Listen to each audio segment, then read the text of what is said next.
Hello guys, ito na naman ako mag-iingay. Grabe, sobrang garapalan. Lahat na lang ginagawa. Talagang binababoy na talaga yung natin, bansa. Sa mga politikong walang ibang iniisip is yung sarili lang nila. Kita nyo guys,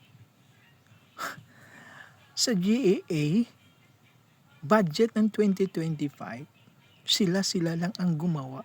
Tapos, ang labas pa, ang daming blanco. Ang daming blanco na nilagyan ng amount, pero kailangan i-delete tapos palitan ng ganito. May iba talagang mga dokumento na pinapakita doon.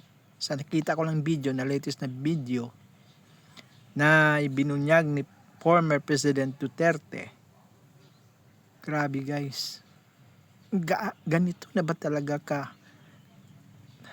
Diyos ko, hindi ko na ma-describe kung anong klaseng mga politiko ito. Halang ang bituka.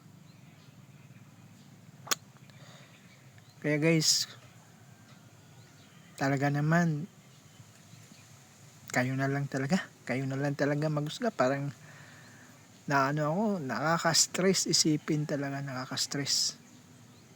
Hindi ko alam kung bakit sila ganyan.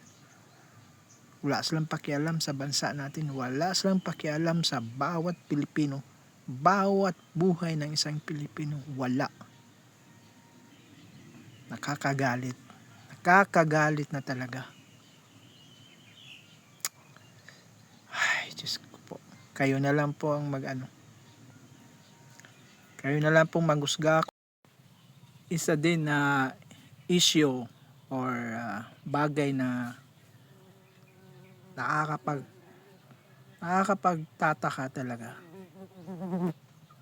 kung bakit din pinirmahan ng presidente.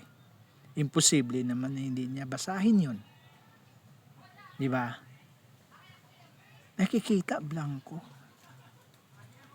Nakikita na pwede palang palitan yung amount doon.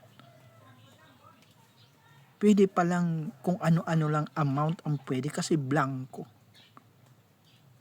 So, ibig sabihin talaga, intended talaga para sa mga politiko lang yung budget na yan. Grabe, walang kaluluwa.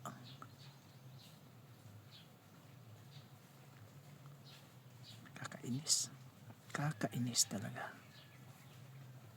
Yun lang guys.